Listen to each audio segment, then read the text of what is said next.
We're talking right to you through your phone. I love the dogs. Or your computer. I love those dogs too. All 500 of them. All 500 of them.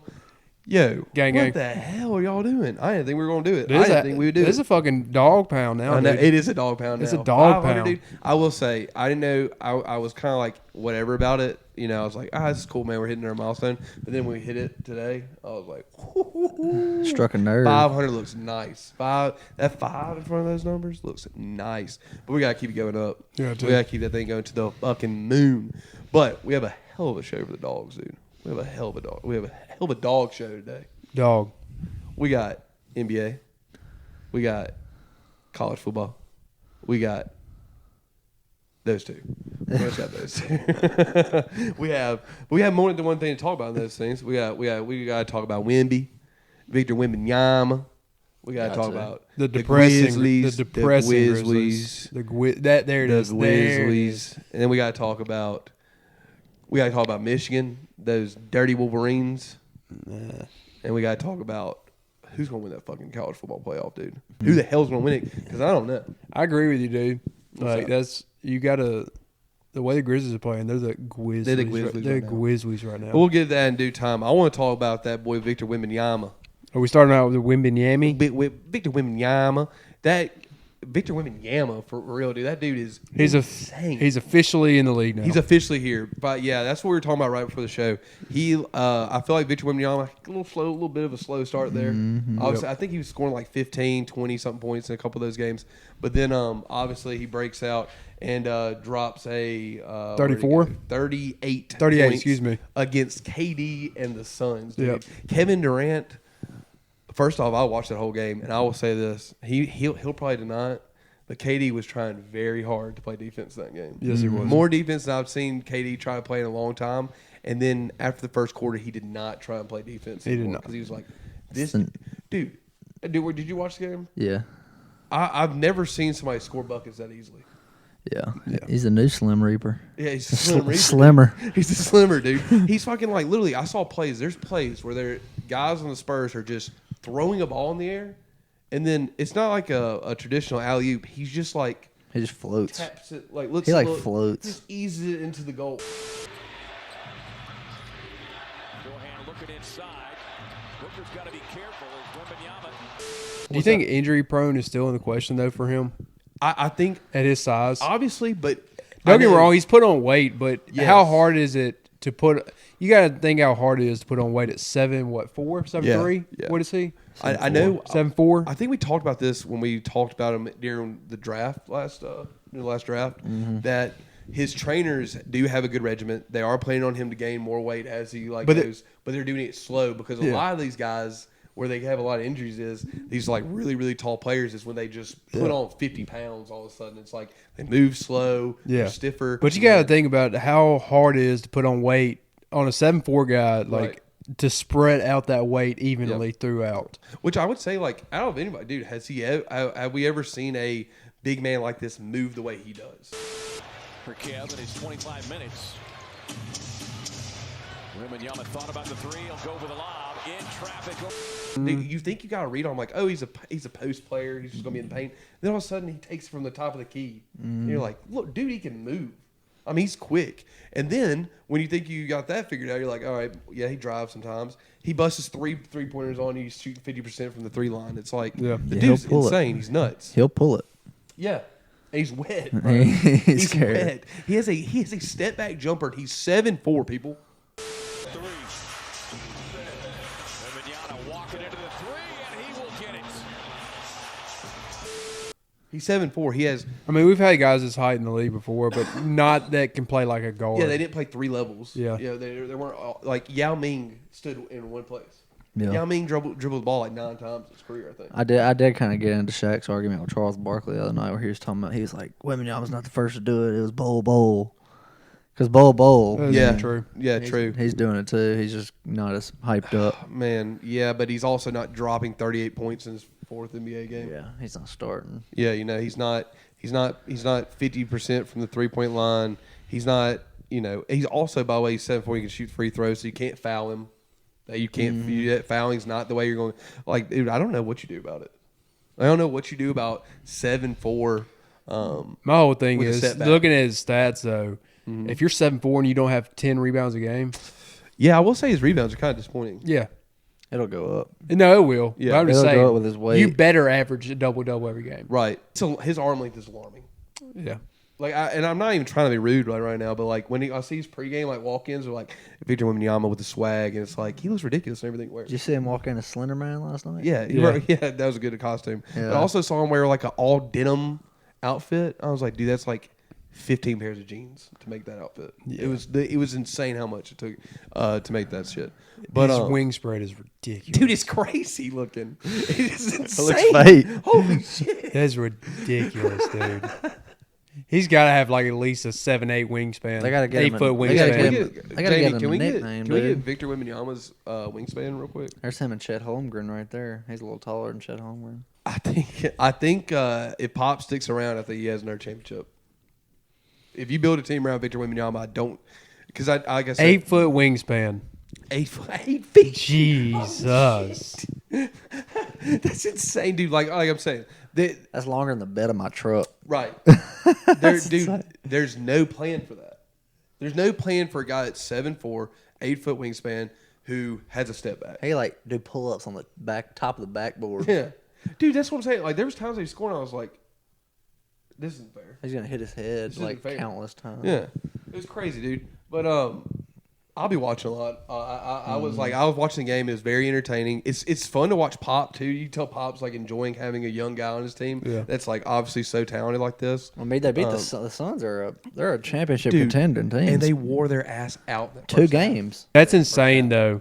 Wembanyama like scored 28 points. The first game against Suns, 28 points in only 18 minutes. Yeah, I do like how Pop kind of eased him into the season. He obviously didn't want the spotlight to get too big for him. But let's continue our NBA talk. Let's get down to the nitty gritty. Grizzlies. As a Memphis podcast, Grizzlies. set up right here in Memphis, we're not too far from the pyramid. Where tonight I think they're planning on losing a basketball game. Grizzlies are obviously now we know will be the last team to get their first win this season, and it's really disappointing. Yeah. And that's all I think that's all you can say about it, and that's why I'm trying not to go as far as a lot of people on Grizzlies Twitter are right now of being like, it's fucking over, dude. Get rid of this coach. Get rid of this front office. It's like whoa. Yeah. The same coach and the same front office that's there right now was the same one that took you to the playoffs last year and the year before and built you a team. One of them built the just team. had a bad move last Right, year right. by not picking up another center. Yep. Yeah, you got to give it time. Yep. Whoever the decision was that or whoever the guy that was the final to say on the Steven Adams doesn't get surgery and we don't plan for that has to go. They got to turn Jaren Jackson into a he's got to rebound to some extent because he's not I rebounding. agree. Yeah, and that's what because we were talking. Obviously, the Grizzlies have picked up Bismack Biyombo now, which not the greatest center in the world. Obviously, he wasn't playing on any basketball teams, but the Grizzlies got him on a steal, non-guaranteed contract. He's just going to fill the roster spot until Until next better year. players Until there, next whatever, year. till next year probably. But the fact that we couldn't run a pick and roll in the NBA, a reason to get a center, which that was insane and infuriating to watch. It was also a little upsetting that Jaren Jackson, who is a ultra talented basketball player, Yep. DPOY, Defensive Player of the Year last year, fantastic basketball player, can't play without another big man beside him. Yep. He cannot. He's he's gotta put so weight much on. less effective when he does not have a five helping. Well, you got to realize, I mean, he's a defensive player of the year because of blocks, not because of rebounds. He's Yeah. not being used how he needs to be. Yeah. Well, he's not a He's center. not being developed. How Yeah, He's not a but- center. But a guy with his talent could easily he should be handling the paint. he needs to put weight on. He needs to be in the paint. I have to agree. that a guy with this talent should not be helped so much by the five. How do you think Ja feels sitting watching this? Oh, probably miserable, man. That's a good question. I think Ja has to be kicking himself. I'm not saying that we would be winning a ton more. I'm not saying we'd be 5-0 right now with Ja, but we would definitely be 500 or better. Yeah. Right now with Ja Morant. I mean, that's how impactful he is, and that's how much of how crazy that punishment is. And the more and more I see other NBA players getting lighter sentences for, by the way, crimes, Yeah. whereas Ja Morant did not commit a crime. Yeah. I want to say that again. Ja Morant did not commit a crime and receive a 25-game suspension. Did he do something stupid? Absolutely. Should have paid the price for it. Should have been suspended. Yes. 25 games, while players with domestic abuse charges, charges are having 10 or less game suspensions. I see why, though, Adam Silver had to give him some kind of suspension like this, is because this wasn't the first instance where Ja's name came up. Absolutely, but the hypocrisy of other players committing crimes. And Adam Silver would have been under the gun if he didn't go to an extent like this. Yeah. So that's my argument. Don't get me wrong. Do I think that he should have got suspended for 25 games? Absolutely not. No. Oh, it's going to be worse. But it was going to be a whole season. It was, yeah. But if you're going to give Ja Morant 25 there, and the only reason he's able to make the decision is because he has a small market. This is a small market fan base that's complaining to him about this. Yeah. So who gives a fuck? Honestly, that's how the front office is looking at this. Okay, I either can piss off the whole league, or I can piss off these guys in Memphis who really don't matter. They don't even bring that league that much money. They're going to go with that. Right. But it's the hypocrisy of having players committing crimes and not receiving nearly the suspension that you just gave to a player who did not commit a crime. Mm-hmm. I think it shouldn't be ignored, but it's going to be. It's going to be, and it's going to continue. It is what it is. But we're here. We're just playing terrible. We are. Right. Our key players like.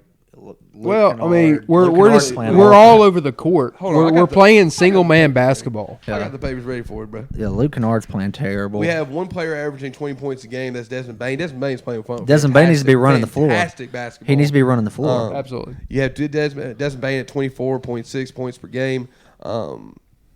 3-point shooting it could be a little better for the dog. It was last year, but 24. If you're scoring 24.6 points a game, you're fine. But he's also doing a lot more. He's also right now making assists. He's also averaging like I agree with Dalt though. He needs to be running the floor. Yeah, right now I think he should. Mark Smart has had some okay games. He's playing okay defense. Right, definitely need more from him. His defensive numbers look good though. Like, he's averaging over 3 steals a game. I mean, he's another defensive player, recent defensive player of the year. We didn't get him for being another point guard. We needed him for defense. Right. Another player I want to talk about though with the Grizz, we have to be realistic here. Taylor Jenkins has a terrible lineup to be working with right now. Absolutely. So I'm not going to grade Taylor Jenkins on this. People need to lay off on that. Like there's a lot of talks like Taylor Jenkins is a terrible coach. It's like. Well, what 5 you gonna put out there to do it? You He can't. doesn't have a 5 to put out there right now. At the same time, you have guys that are very talented on the bench who are not receiving a lot of time. Yeah. Kenneth Lofton Jr. should be playing more basketball. If you're willing to put Larry, Jake LaRavia. if you're willing to put LaRavia out there who's not playing good basketball, you have to give a shot to the young guy. We sent who him has down to played G good League basketball. last year. Right. We sent him down to G League halfway through the season last year Whereas for a Ken reason. Lofton earned a spot on the Grizzlies last year because Was of how G League Player of the Year. Yep. And had a good summer, by the way, too. Great summer. We had. I feel like right now, dude, when's a better time to give these guys like that a shot? You're not going to have a better time. It's not going to be in the end of the season when you're battling for playoff spots. You're 0-5. What do you have to lose? What do you have point? to lose? What do you have to lose right now putting guys like that in? So Dude, I'd be wearing some of the players out. I would be putting John. I would probably start John Conchar at this point. yeah, I'd probably put John Conchar at the 4, Yeah. and probably put Jaron at the 5. I know he can't get a board, but I mean, You can't be a center and average 7.2 rebounds a game. I do think there is some hope with Bismack Biyombo, a true center on the lineup. I do think the Grizzlies have an opportunity to get closer back to 500, get as close as you can to 500 by the time for when Ja gets back, so you have some hope of making a playoff run. Because with Steven Adams out, I the whole chance of an NBA championship is gone. Out the window. It's completely gone. And that's what's hurt Grizzlies fans more than anything else in all this is that in the summer, if you talk to a Grizzlies fan, there was legitimate hope that a championship was coming to Memphis this year, or at least the Grizzlies would be a contender in the playoffs. Past second round. To, oh my God, are we going to make the playoffs? yeah. And that is so crushing, son. All of a sudden, we have taken a speed track. I think right back to 3 seasons ago. It's almost impossible to not make the playoffs at this point, though. I don't think there's any way we end up not making the play-in. Right, I agree. And But with Ja out, being the best team in the play-in. if we have any hope if we have any hope with Ja out, we need to at least be 500 by the time Ja gets back, or near it, just near 500. 10 to 15 wins. Yeah, somewhere in there. We got to be around 10 wins at least. Two games at the most behind the middle of the pack. Because you don't want Ja also coming in and being like, now it has to be a heroic comeback. Yeah, absolutely. You don't want that because that's like, dude, that's just too much pressure for anybody. Yeah. But especially coming back from his circumstances, right? I just hope he wants to play. It seems like he's been more team oriented too. Yep. Like Marcus Smart's been around him, Jaren Jackson, which Marcus Smart's great teammate. Yep. Derrick Rose. Derrick Rose. Rose I love that they brought Derrick Rose in because Derrick Rose was Memphis before Ja Morant was Memphis. Shit, Derrick Rose took Memphis to the first basketball championship and only basketball championship. They didn't win. I would say the fan base that the Memphis Tigers have right now should be contributed to Derrick Rose. Yeah. Straight up, and I don't think that's said in Memphis a lot. But I don't mean that there wasn't a fan base in Memphis basketball before that. But what it is now, where it's like every single person in the Memphis area is going, "Yeah, I'll watch Tigers this week." Yeah. It's because Derrick Rose played there. Yeah. Memphis thoughts and prayers for the Memphis Grizzlies. T's and P's for the Grizzlies. Think they can be okay. I think it's going to turn. Lord have mercy. I think it's going to be night and day when Ja gets back. It will be. They'll be able to open up the floor again. Yeah. Like Dylan said, with Bismack coming in, we'll actually be able to roll a simple pick and roll. Dude, it's crazy. I think we should start it. I was looking at his players. Dude, it's been like since 2017 since he's played more than 20 minutes. I don't think Xavier Tillman and Jaren Jackson should exist on the court at the same time because they're both trying to do the same exact thing. Exactly, you're exactly right. Let's get into a fun story though, because dude, there's spies in college football right now, dude. It's literally a movie right now in college football now. Honestly, it's just the state of Michigan. Actually, the state of Michigan, Michigan State. Out, dude. What the hell is going on over there? I don't know how familiar you are with the story with Stallions at Michigan, but it's almost confirmed at this point. Michigan's stealing signs. Actual proof of Michigan cheating and stealing signs versus Ohio State last year. So CJ Stroud calls an audible and is looking at the Ohio State sideline. And look at all of Michigan's players and coaches. Michigan's sideline are all giving the exact same signals to the Michigan defense at the same time. Not only are they stealing signs, but they hired a guy. If you went to his Indeed, it said football coach and intelligence specialist. So he was labeling himself. He was pretty Intel. I'm good at looking at other teams and giving you information about them. Yeah, reading. My whole thing is that stealing signs is part of any sport. Yeah. You're going to try to do it. In the game, yes. Yes, you're going to try to do it, but I will say they went a little bit overboard. You're basically hiring an FBI agent to come fucking steal your signs. So Stallions is a former Marine who went to the U.S. Naval Academy. This is what he did in the military, and he literally translated to college football. Also, a little weird story about Stallions, though, evidently. He had like a manifesto of some sort that was purely just about how he would turn around Michigan football. Fucking weirdo. Dude, he's kind of a little weirdo. They didn't just go a little overboard either. In the investigation, it says Connor Stallions emerged as a centerpiece of the investigation and had purchased tickets to the games of 12 of 13 Big Ten opponents over the past 3 seasons. He was like stalking. He has attended 35 games in at least 17 stadiums over the past 3 seasons. Holy shit. Yeah, that's premeditated. All paid by the University of Michigan. Exactly. And if you're and a lot of this investigation stuff, you've heard reports of Harbaugh saying that he really didn't have much contact with the guy. He didn't really know much about it. Yeah. Well, first off, you're the head fucking football coach at this program. You know everything goes. You're going to payroll. Yeah. And if you go look at like game clips all the time, he's celebrating with Stallions all the time at the end of the game. Mm-hmm. So, but I have a video for you guys. This is the Big Ten championship game between Ohio State and Michigan.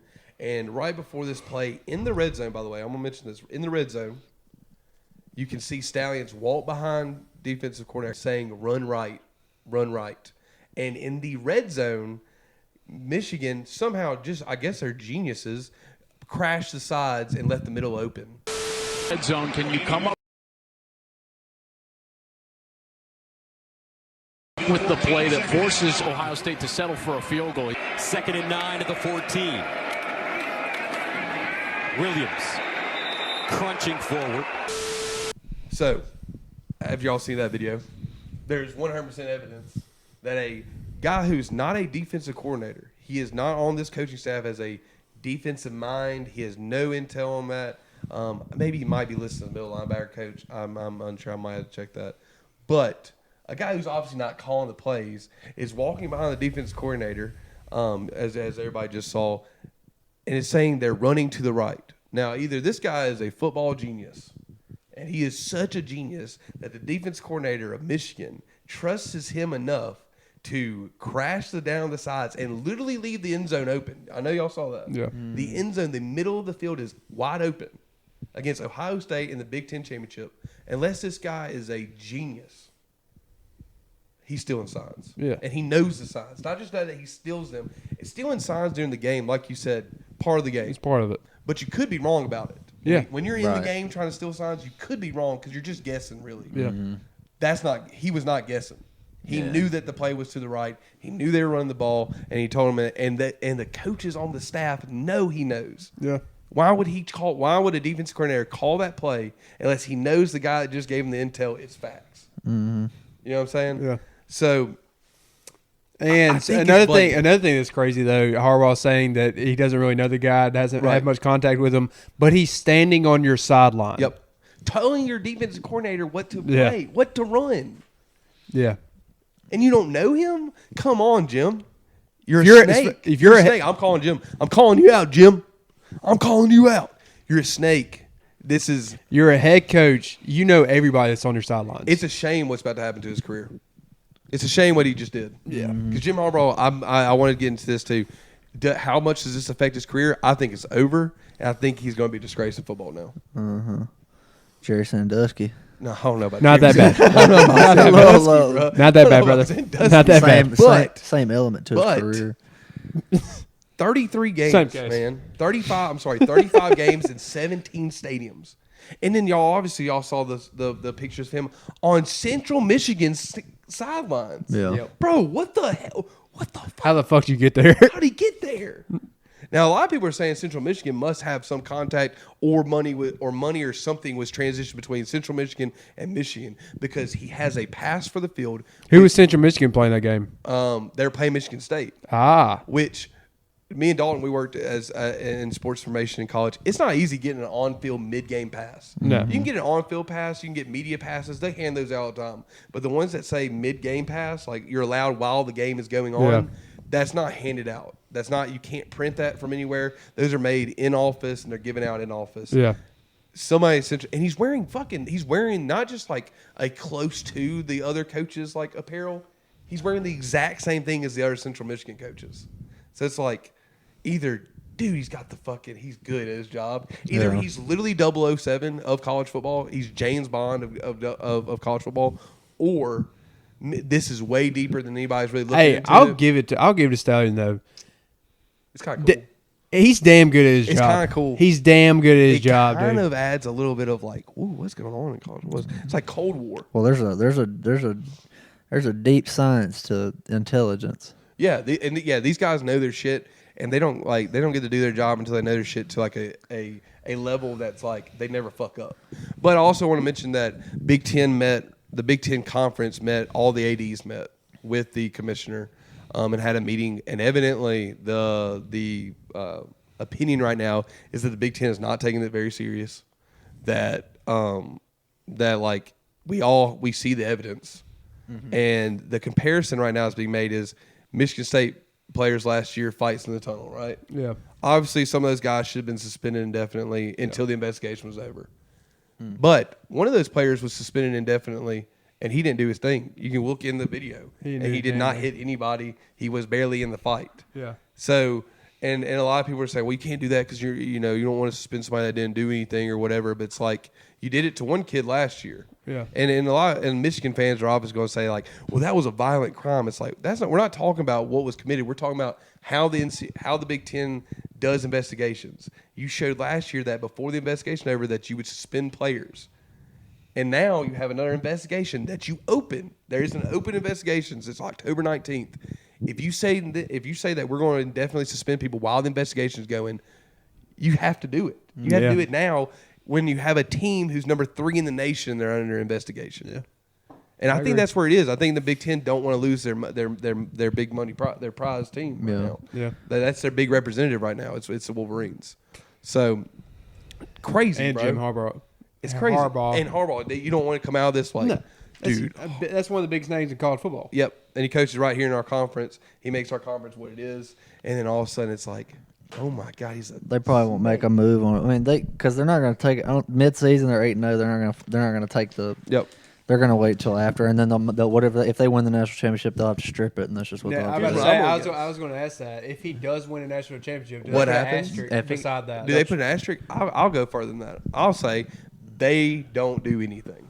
I bet if Wolverines win this national championship, that they will say that other coaches were not really sure what was going on, that they really didn't understand the extent of his job, and he did things on his own, whatever. And we took the appropriate means and we suspended him ourselves. We opened investigations, whatever.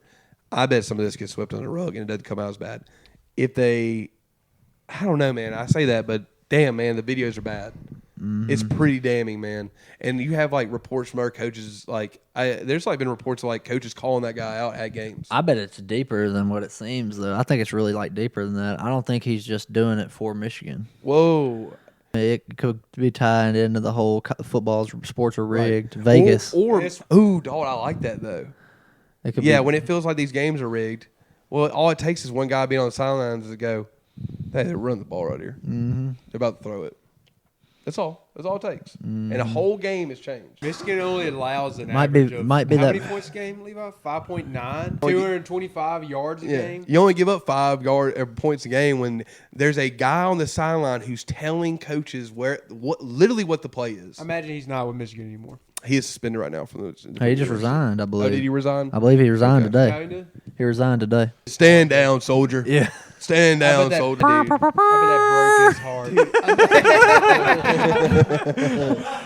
They're playing the bugle. A fallen soldier. Playing the bugle on his A way fallen out. Wolverine. A fallen Wolverine. It is crazy though to be an adult. Just 21 gun salute. Dude, like writing a manifesto about how you turn your team around as an adult is insane though. Yeah. Like that's something like I think a kid would do. Be like, if I was the Cubs manager, I would get David Ortiz and I'd get Alex Rodriguez. It's like, yeah, okay. I'd bring Derek Jeter back. I get Derek Jeter. He would come back on my team. Like it's like little kid shit. It's crazy. But then also this guy's like obviously very good at what he's doing because, like I said, he knows their signs to the T. Mm-hmm. He knows about it to the T. There's a video of Stallions. He like leans over and dude, he's wearing those Ray-Ban sunglasses, which he posted on Instagram that has the camera on it. And you can see in the video he like leans over and you can see the camera come on. Like you can see the light start recording. Like where the recording light comes on. Absolutely. And on his Instagram he posted that he bought those glasses. So it's like bastard. Come on, man. Sneaky bastard. Dude, this guy, it is crazy. Not too good at it must have been insane, though, dude, because, like, up until, like, 2 weeks ago, he was like, I'm so fucking good at this, dude. No one knows I'm doing this. And then all of a sudden, all the teams being like, Michigan's cheating, and that's the guy. And it's like, fuck, dude, never mind. All 13 teams know I'm doing it. God damn it. Let's talk one other thing. ESPN made this cool thing called the Playoff Predictor, where you can look at the teams right now in the top 10. You can look at their projected chance of making it to the playoffs, and you can also see their route to it. And if you'll notice, the Ole Miss Rebels at 7-1, number 10 in the nation, have a 6%. I'm sorry, it's gone up now. 6% chance to make it to the college football playoffs. Don, what do you think about the Rebels having a 6% chance? I think it's a little higher than that. Not much. I think I agree with you. It's a little higher than that. Honestly. But, Jimmy, can we start? We're number 11. We're number 11. I thought Coach's poll is 10. You're right. AP, we're 11. Can we scroll up a little bit so we can see the rest of them? Right now, ESPN has Ohio State with a 79% chance. You have Florida State with a 68% chance. Michigan with a 50% chance. Georgia with a 41% chance is pretty crazy, actually, on that. Yeah. One of those teams is not going to make it to me. I agree, but you think it's Georgia. No, I'm saying I think between Michigan and Ohio State. Oh. Michigan, that's true. Between Michigan and Ohio State, Ole Miss can't make it to the college football playoffs unless we sweep Georgia. Is it wild? Right. Is it wild to y'all, though, that y'all remember 2 seasons ago, actually, like little bit of last season, but 2 seasons ago, Louisville was absolutely terrible. Dog shit. As soon as they lost Lamar Jackson, they were horrible. For like 3 years after. Yeah. I think Kansas State shouldn't be on this list. They are a prime example of rebuilding your program. Yeah, absolutely. I think they've done a fantastic job. Shout out to Louisville. I was talking about this. Where's the Dogs at? I was talking about this today. When you get Mississippi State where the hell is the Mississippi State Bulldogs? when you get into having 2 teams in there, where you're not going to have Michigan and Ohio State both in there. It's a very slim. Like they would have to split the series. They'd have to one of them have to win the game in the regular season. The other one have to win in the conference championship. Well, obviously, ESPN's favorite right now is Ohio State at 79% chance of making it and probably winning this thing. This is next year, right? No, this is this year. This is this season. The 12 team? No, Oh, you're talking No, about this the 4. is just playoffs. Oh, okay. Playoffs this season. This is the prediction for playoffs. I think Texas has a little better chance than they gave them too. By the way, at 26%. I think out of the win-loss teams, I think Texas is one of the best ones. I think they might be. I think. Oh yeah, Washington at 8-0. Who does Georgia have on the rest of their schedule? Ole Miss is pretty much the only. Ole Miss is a big one. It's going to be Georgia's thing that they got to worry about is they're going to be a little bit worried about Missouri, but this will be passed by the time the episode comes out. Yeah, Georgia has to worry about. Georgia next week. Ole Miss does. Yeah. Georgia had had this week, right? Georgia just has to worry about playing Ole Miss in the regular season and probably playing Ole Miss again in the SEC. I don't know. Bama might win the SEC West. You're right. You're right. Oh, Bama's But- probably going to win the SEC West. They beat us. So I out of the one-loss teams, I think Texas and Alabama are probably the best two. Do you guys even have a favorite right now for college football playoffs? Because it's a fun season. It's fun that there is a mix and that it's like I'm not really sure right now. Have y'all picked a favorite right now? mine's Georgia. Right now, Yeah. Mine's Georgia. Georgia gets better every week. dude. Dalton, I had to mention this to the dogs. Dog Texas last week. Who was Georgia playing last week?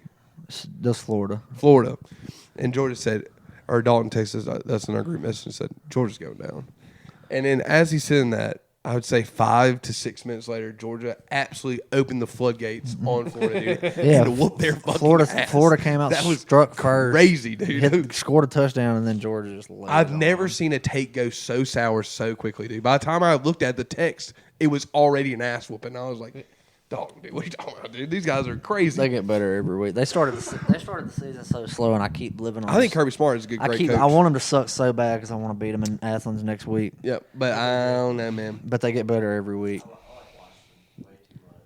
You like Washington as a favorite right now? They're up there. Penix is probably going to win the Heisman. I can't. I know mine's not Florida State. I know Florida State's just not. No, it's not They're. Florida State. I think Norvell's done a fantastic job. Shout out to Florida State, but they're not the most talented team up there with that. Especially out of the undefeated teams, not even close to the top one. No. Right now, I'm sitting with Ohio State and Georgia. Absolutely. Yeah. I think Washington is getting slept on, but I think when Washington plays an SEC defense, I think they can find Michigan's going to beat they have a Ohio hard State to me. I think Michigan's going to beat Ohio State. You do? I think they're going to sweep Ohio State. I hope they don't, dude. I hope that snake over there in Michigan fucking gets. If nothing happens with that, then I think Michigan wins the Big Ten. I hope those sneaky. I think Michigan cheat might go undefeated Wolverines this year. lose, dude. Michigan could go undefeated this year. Okay, we'll see. But I mean, Alabama's still in there. Dave, do you have a favorite right now? I'm adult with Georgia right now, but honestly, not 100% favorite. It's fun though. I will say that's very fun right now for college football. Yeah. I think college football is in a great place. I think there's a lot of talent. I think the Besides next Mississippi State. dude. Well, yeah. Listen, being an adult Mississippi State Bulldog fan right now is torture, dude. It's like so being miserable. waterboarded every week. So And then listening to the most bitchy fans right now on Twitter. I'm calling y'all out, dude. Chill out, bro. We suck. Listen here, Twitter fans. Y'all asked for Mike Wright. This is what you got. Yeah. This is what you expected. Y'all thought I that agree. he could be a better quarterback than Will Rogers. He is not. He can't throw a goddamn football. He could never throw a fucking football. So stop bitching. And then All right, also, there's my rant. Sorry, I had to get that off No, my chest. I'm with you, so brother. tired of I'm saying with shit you. about it. but also as Mississippi State fans, I'm gonna say one thing too. Stop expecting 10 wins. You can make a short out of that. Please make a I short out will. of that. There's no reason that the Mississippi State Bulldogs fans should be sitting there saying that, man, dude, this season's gone to waste. Like, we didn't make anything. I was like, what the fuck do you think we were going to do, guys? Like, the experts has us at what, 3 wins, 2 wins, something like that? Yeah, It's a first-year coach who's lost a lot of players. It's a regime change, guys. Get over it. Like, this is just part of it. Give the guy a chance to set up his guys, get his people in, and let's see where that goes Arnett's first. going next But year, if I hate you to say fire it. him, and you fire a guy that you're paying literally change in the SEC, $3 million. I promise you, the guys who are going to be lining up for that job are not going to be the top dogs. No. When Lane Kiffin at Ole Miss is making $9.5 million a year, not really, he's making 8.3. And he's done nothing. He's lost in the Egg Bowl to that garbage Mississippi State team. Twice. So, do what you will with that information, Mississippi State fans. And the dogs out there. I hate that you had to hear us rant like that and be upset. But it sucks when your team's bad. You were there last year. But, dogs, do we have anything else we need to discuss, talk about? What, you got anything? No, they were good, brother. I'm going to put up here at the end, I'm going to show some Brazilian NBA Twitter fan accounts. Y'all are going to like these.